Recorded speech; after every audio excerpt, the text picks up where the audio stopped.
น้องทำอะไรอ่ะขายรถขายรถเหรอไหนขายรถสตาร์ทให้ฟังหน่อย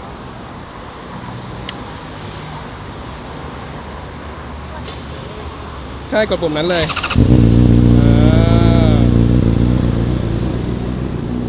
คันนี้รถรุ่นอะไร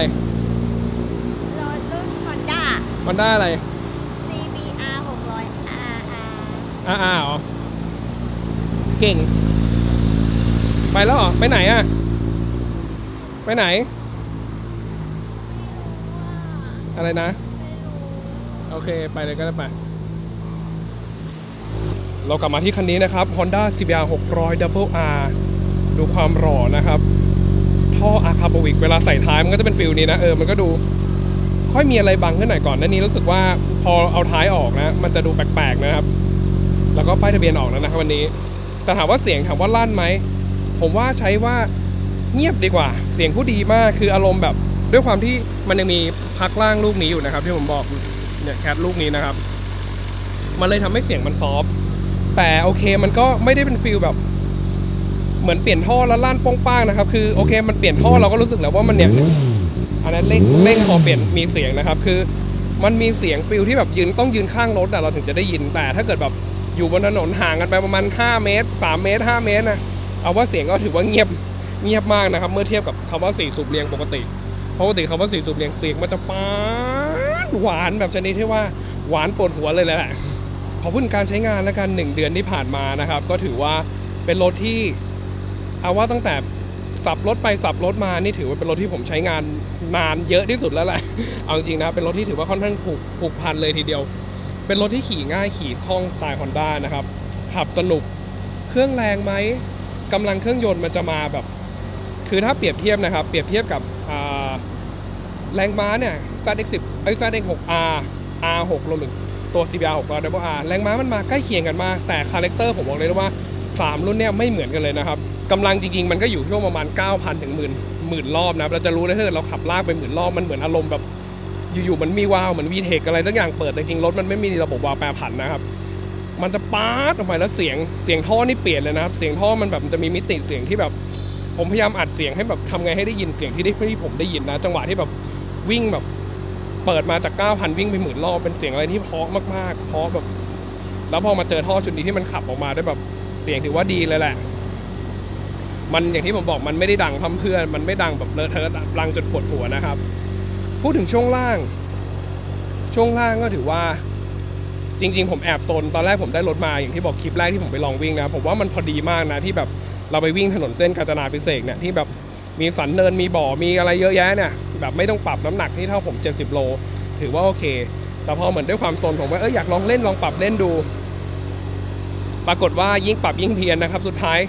ค่าเดิมๆนี่แหละแต่ผมเหมือนหมุนเทนชั่นขึ้นมา2 คลิกปรับพีโหลดให้เข้ากับน้ำหนักเราลงมาหน่อยถือว่าโอเคเลยคือขี่ตอนนี้โอเคมันไม่แบบกระด้างดึงคือเจอจังหวะสันเนินหรือแม้กระทั่งวิ่งในสนามเนี่ยวิ่งในไทยแลนด์เซอร์กิตที่โอเคแท็กมันอาจจะไม่ได้เรียบมากผมว่าโอเคเลยแหละโอเคเลยนะแต่เพิ่งมารู้ว่าตอนในรอบสุดท้ายเนี่ยกว่าจะปรับเจอนะคือเอาง่ายมันคือค่าเดิมที่ปรับค่านิดนึงตอนแรกผมดันไปปรับเยอะไปหน่อยมันก็เลยเหมือนยิ่งวิ่งยิ่งงงนะครับโดยรวมถือไปว่าเป็นรถที่เอาว่ามันหน้าตาดีนะหลายคนบอกว่าตอนที่ผมไปขี่ไปนู่นไปนี่เนี่ยคนมักจะเข้ามาคุยมาดูนะครับไม่ค่อยเห็นเพราะว่าด้วยความที่โมเดลมันใหม่มากๆเขาก็จะแบบเฮ้ยว่าตัวจริงมันดูหล่อเห็นมิติอะไรมันดูหล่อนะครับมันดูอวบกว่าในรูปมันจะดูเป็นแหนถ้าดูในคลิปมันอาจจะเป็นแบนหน่อยถ้าเดินดูของจริงเราจะเห็นมิติที่ว่ามันอวบมันหล่อมันเป็นอีกฟิลนึงอะที่ผมว่าดีไซน์มันจะอย่างที่บอกมันในรถรุ่นเนี้ย600 Double R ZX6R R6 รวมถึง CBR 600 Double R มีดีไซน์ที่คนละสไตล์กันเลยดีกว่าคนละคาแรคเตอร์เลยทั้งที่มันเหมือนจะเป็นเซกเมนต์เดียวกันนะครับต้องลองขับทั้งหมดแล้วจะรู้ว่ามันไม่เหมือนกันเลยจริงๆแต่ส่วนตัวผมว่าโอเคนะ Honda เป็นรถที่เฟรนลี่กับยูเซอร์แรงไหมผมว่าแรงมากแล้วก็ขับง่ายและที่สำคัญคือตัวเนี้ยโอเคมันอาจจะขิงคนอื่นได้ตรงที่ว่ามีเรื่อง IMU 5 แกนมี ABS มี Engine Brake Control ถ้าเรามาดูที่หน้าปัดอย่างที่บอกนะครับปรับโหมดได้ปรับโหมด T นี่คือ Power เรื่องของโหมดนะครับ T Traction Control และ Traction Control สามารถแบ่งแยกเป็น Wheelie Control ได้อีกส่วนใหญ่เขาจะ ในคลาสที่อย่าง Z6R หรือ R6 เนี่ยมันจะเป็น Wheelie Control Traction ที่อยู่ด้วยกันแต่พอมันมีคำว่า IMU 5 แกนเข้ามาช่วยมันสามารถละเอียดเป็น Wheelie Control ได้อีกและที่สำคัญคือ Engine Brake Control ก็ได้อีกมันก็เป็นอะไรที่ค่อนข้างจะละเอียดนะครับแล้วก็ได้จอสีด้วยจอสีฟิลนี่ก็คล้ายๆกับตัวพัน CBR6 ไอ้ CBR พัน Double R ตัวใหม่รวมถึงไอ้ตัวก่อนปัจจุบันรวมถึงตัว Triple R นะครับก็ถือว่าโอเคแล้วก็พูดไม่ได้หรอกเพราะว่าเขาเพิ่งออกมา 2021 นะครับไม่แปลกที่สเปคมันจะมาแบบจัดเต็มอย่างนี้นะครับผมว่าอย่างที่บอกมันคือสเปคของตัวพันที่อยู่ในหน้าตาของ600เลยแล้วกันเป็นรถที่ขี่สนุกมากๆไฟเลี้ยวก็จะอยู่ตำแหน่งประมาณนี้นะครับดูดอกยางหน่อยดูดอกยางดอกเต็มๆนะครับตอนนี้เลขไมล์วิ่งอยู่ที่เดี๋ยวดูเลขไมล์หน่อยตอนนี้ลด1 เดือนนะครับเลขไมล์อยู่ที่488กิโลเมตรเท่านั้นนะครับแล้วก็ยังมีวารันตีเหลืออยู่และที่สำคัญคันนี้ได้ Quick Shifter ด้วยนะครับสำหรับคนที่ซื้อไม่ทันล็อตที่แถม Quick Shifter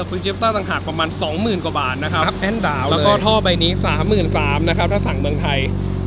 ผมสั่งนอกก็ราคาใกล้เคียงกันแนะนำซื้อเมืองไทยเลยดีกว่าอย่าสั่งนอกแบบผมนะครับขนาดผมซื้อตัวเซลมาแต่เจอภาษีไปก็ราคาเท่ากับเมืองไทยเลยราคาหน้าร้านนะครับมาดูมาหน่อย 5,900 บาทนะครับก็เอาเป็นว่านี่คือราคาหน้าร้านถูกใจเดี๋ยวมีโปรโมชั่นมีส่วนลดพิเศษให้แบบจ้าบๆอีกทีแล้วกันแม่ใจก็ไม่อยากจะขายเลยแต่ถามว่าทำไมถึงขายพอดีผมมีโปรเจกต์ใหม่นิดหน่อยแล้วเดี๋ยวไว้ติดตามกันในคลิปต่อไปละกัน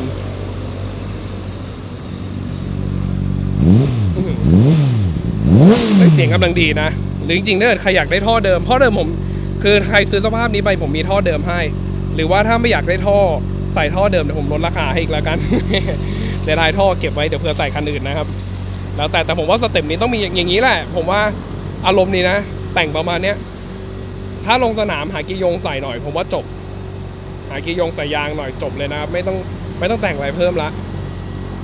นอกจากจะแบบถ้าแบบใช้เพื่อการแข่งขันอาจจะต้องเปลี่ยนคอเปลี่ยนอะไรหน่อยโอเควันนี้เรื่องราวโดยประมาณแล้วกันพามาชมนะครับกับ Honda CBR 600 Double R เสียงอาจจะเหนื่อยหน่อยใจจริงไม่ค่อยอยากขายพอดีผมหลอกแฟนไปว่าถ้าป้ายออกแล้วต้องจะมาลงขายละ ไม่เป็นไรแต่เดี๋ยวเรามีโปรเจกต์ใหม่นะครับแล้วไงฝากติดตามกันคลิปต่อๆไปแล้วกันโอเคแล้วเจอกันใหม่คลิปหน้าครับสวัสดี